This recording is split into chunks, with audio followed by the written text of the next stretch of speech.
C'est l'une des séquences les plus légendaires du football. Mais pourtant, ce n'était absolument pas la célébration d'un titre. Ça, c'était la réaction de José Mourinho lorsqu'il avait réussi à battre le FC Barcelone. Et pas n'importe quel Barça. Là, on parle du Barça de Pep Guardiola. Celui qui venait de faire un sextuplé la saison précédente. À ce moment, Mourinho savait qu'il venait de s'imposer comme l'un des meilleurs entraîneurs du monde. Avec cet Inter Milan, il fait l'exploit du triplé, mais surtout surprend toute la planète football. Parce que cette équipe était très âgée et tout le monde l'a sous-estimée.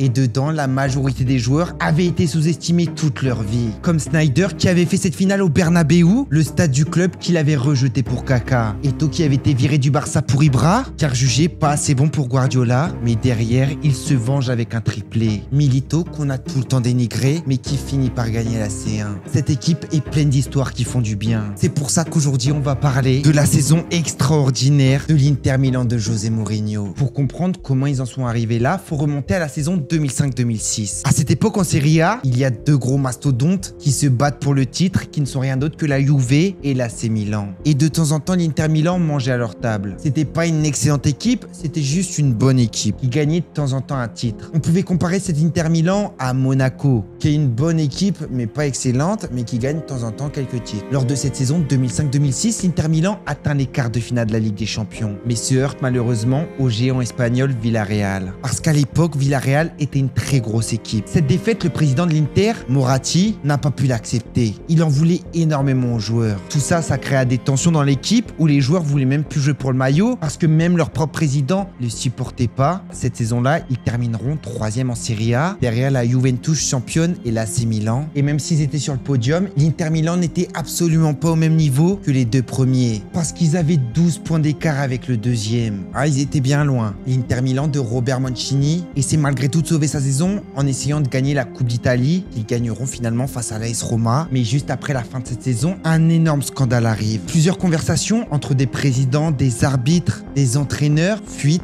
et on apprend qu'il y a eu énormément de corruption entre les présidents et les arbitres. Plusieurs clubs italiens sont impliqués dedans. Dans ce lot, il y a la Juventus, l'AC Milan, la Fiorentina et la Lazio. On appellera ce scandale le scandale de Calciopoli. Ce scandale, il aura d'énormes conséquences parce que la fédération italienne prend la décision de retirer les deux titres de Serie A à la Juventus, c'est-à-dire celui de 2004-2005 et 2005-2006. Et pour bien qu'ils apprennent la leçon qu'il ne faut pas tricher dans la vie, ils les ont relégués en Série B, c'est-à-dire la Ligue 2 d'Italie. Là, ça les a calmés, ils ont pu faire les malins après ça. Mais l'Inter Milan n'était pas dans ce scandale. Ils ont carrément eu énormément d'avantages grâce à ce scandale. Parce que vu qu'on venait de retirer le titre à la Juventus et qu'on avait retiré des points à l'AC Milan, le champion d'Italie 2005-2006 était maintenant l'Inter Milan. Mais même s'ils étaient champions d'Italie, ils n'étaient pas respectés par les Italiens. Parce qu'ils appelaient ce titre le Scudetto en carton. L'entraîneur Moratti dit ici, on mérite ce titre parce que les autres ont triché et on va vous prouver les prochaines saisons. On n'aura pas besoin d'être aidé par la fédération italienne pour gagner de nouveau. Et quand il disait ça, il savait que ça allait arriver. Parce que la Juventus et l'AC Milan étaient en train de mourir à petit feu où toutes les stars de l'équipe partaient. Forcément, ils ont perdu énormément d'argent là-dedans. Et pendant que les grandes stars partaient de ces deux clubs, l'Inter Milan en profitait pour pêcher. Ils ont notamment pris deux joueurs de la Juventus, Ibrahimovic et Vieira. Ils ont pris Grosso de Palerme. Ils sont aussi allés piocher un peu hors de l'Italie, où ils ont pris Maxwell de l'Ajax, Maicon de Monaco, Crespo prêté par Chelsea. Et là, ils avaient une sacrée armada. Ça semblait difficile pour eux de pas gagner la Serie A. Donc spoiler, à la fin de la saison 2006-2007, l'Inter Milan gagne logiquement le championnat d'Italie avec 97 points. Ils ont 22 points d'écart face au deuxième qui était la Roma. C'était stratosphérique. Ils ont volé sur le championnat, mais malheureusement, la Ligue des Champions leur échappèrent encore en 8e de finale cette fois-ci, encore contre un club espagnol qui était Valence cette fois. Sauf que ce match était vraiment parti en couille, parce que c'est parti en bagarre générale. Mais ceux qui gagneront la Ligue des Champions cette année sera leur plus grand rival, l'AC Milan. Et Moratti, il en avait marre. C'est sympa de gagner des championnats d'Italie, mais quand t'es l'Inter Milan, tu dois gagner la Ligue des Champions. Surtout quand t'as des grands joueurs comme ça. Sauf que malheureusement, lors de la saison 2007-2008, l'Inter Milan sort encore de la Ligue des Champions prématurément en 8e, cette fois-ci face à Liverpool. Pour sauver leur saison, ils gagnent malgré tout encore une fois la Serie A. Et le président Moratti a beau avoir gagné 3 fois de suite la Serie A, ça lui suffisait pas. Il voulait cette Ligue des Champions. Il comprenait pas, il dépensait énormément pour avoir les plus grands joueurs du monde, mais pourquoi il gagnait pas cette Ligue des Champions? Après, il s'est rendu compte peut-être que le problème c'était l'entraîneur. On n'a pas un entraîneur de haut niveau. Donc il dégage le coach et ramène The Special One, qui lui avait déjà gagné la Ligue des Champions avec une équipe dont personne ne croyait, qui était le Porto. Une fois que The Special One est arrivé, il a tout de suite dit au président « Je veux d'autres joueurs dans l'équipe parce qu'on va pas aller loin avec eux ». D'abord il a dit « Je veux 2 ailiers. On va prendre Quaresma et Mancini. Et on va aussi prendre Muntari. Crespo revient libre après sa saison à Chelsea et j'aimerais bien voir Lampard. » Malheureusement, même si Lampard était à 2 doigts de venir à l'Inter, après le décès de sa mère, il a complètement changé ses plans. Dès le début de la saison, l'arrivée de Mourinho se fait ressentir. Cette équipe est bien meilleure, a de meilleurs résultats, mais faire des beaux matchs, ce n'est pas synonyme de gagner la Ligue des Champions. Malheureusement, même si cet Inter Milan paraissait meilleur, Mourinho n'a pas fait mieux que Mancini, où ils sont éliminés en 8e de finale face à Manchester United. Après, c'était pas l'United d'aujourd'hui, c'était l'United du Sud. Un petit peu compréhensible. Il était méchant cet United. Après cette défaite, Mourinho essaye d'autres schémas, un 4-4-2 en losange. Malgré tout, il sauve sa saison comme Mancini, où il gagne la Serie A et la Super Coupe d'Italie. Après cette saison décevante, Mourinho va voir le président de l'Inter Milan et lui dit « Si tu veux la Ligue des Champions, il va me falloir des vrais défenseurs. Tu vois le défenseur de Chelsea? Je le veux. » Sauf que Chelsea ne voulait pas vendre Carvalho, donc finalement, ils ont opté pour le plan B,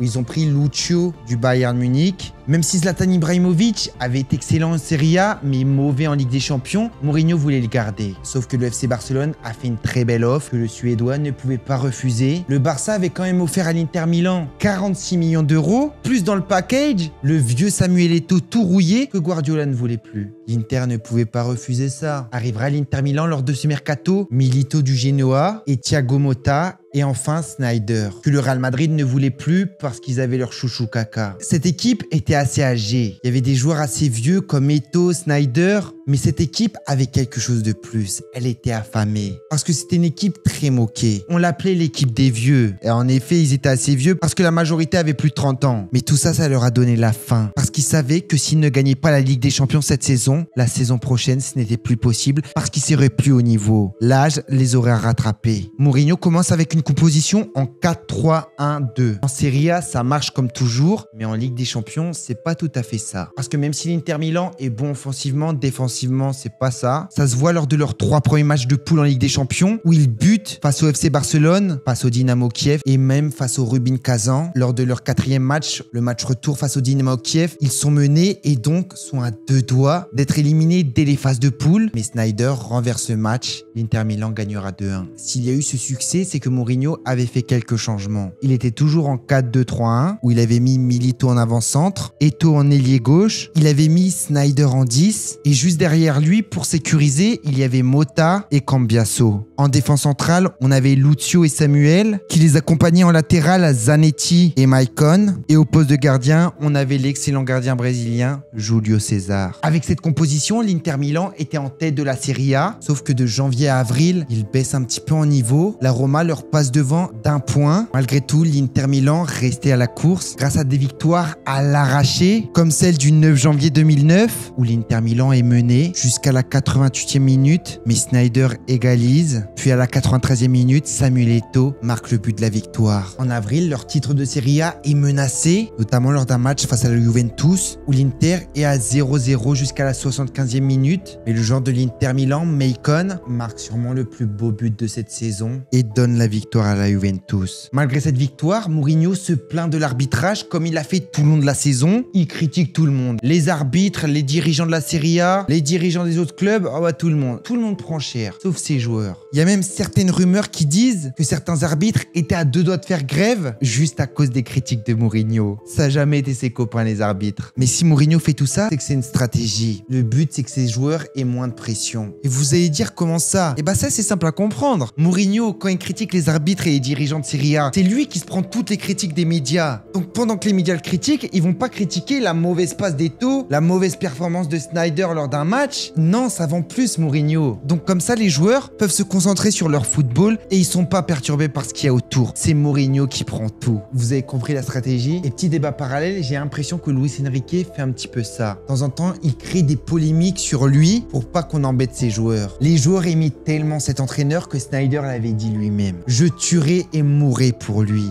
Finalement, à la fin des phases de groupe de Ligue des Champions, l'Inter Milan réussit par miracle à se qualifier car ils ont fini deuxième, juste derrière le FC Barcelone. Il y a eu un peu de chance là-dedans. En huitième de finale, ils affronteront donc Chelsea qui faisait très peur. L'Inter Milan créera la surprise en gagnant 3-1 si on additionne les deux matchs cumulés aller et retour. Après ce match, cet Inter Milan a été transformé car ils passent les quarts de finale et le 6 avril 2010, ils arrivent en demi-finale où ils ont battu Moscou 2-0 cumulé. Mourinho est un petit peu plus entré dans la légende parce qu'il est devenu le premier entraîneur à amener 3 clubs différents en demi-finale de la Ligue des Champions. Si en huitième et quart de finale, l'Inter Milan n'a pas trop souffert, les demi-finales, c'était autre chose. Parce qu'ils sont tombés contre le vainqueur de la Ligue des Champions, l'ancien club d'Eto'o, le FC Barcelone. Le match aller se passe à Milan. Pour ce match, le FC Barcelone n'aura pas seulement le désavantage de ne pas jouer chez eux, mais aussi celui d'arriver en bus. Parce que les vols ont été bloqués à cause de la menace d'un volcan en Italie, donc ils ont fait plus de 1000 km en bus, ce qui les a forcément fatigués. Mais malgré ça, Pedro ouvre le score à la 19e minute. À la 30e minute, Sneijder égalise. Puis à la 48e minute, l'Inter Milan passe à 2-1 et Milito fait le break à la 61e minute en mettant le 3e.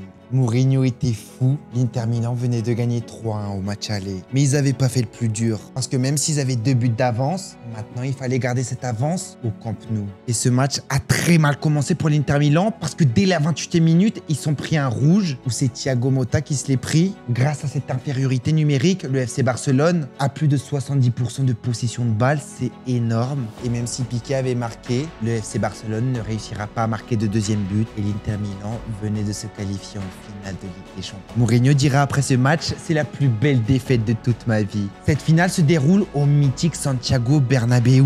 Ils étaient comme l'Inter Milan de 2025, c'est-à-dire qu'ils n'avaient encore rien gagné. Chaque match était une finale. Ils avaient la finale de la Coupe d'Italie face à la Roma. Ils gagnent finalement ce match très difficilement. Ils avaient la dernière journée de Serie A où il fallait absolument gagner, sinon ils pouvaient perdre le titre. Finalement, ils gagnent contre Sienne et décrochent le championnat d'Italie. Mais cette fois-ci, il ne leur restait plus qu'un match, la finale de la Ligue des Champions, qui se déroula le 22 mai 2010. L'Inter Milan a toute son équipe, sauf Motta qui était suspendu. Cette finale se jouait face au Bayern Munich, qui eux aussi venaient de gagner tout leur trophée national, donc les deux visaient un triplé. L'Inter Milan gagnera 2-0 et ils l'avaient enfin fait.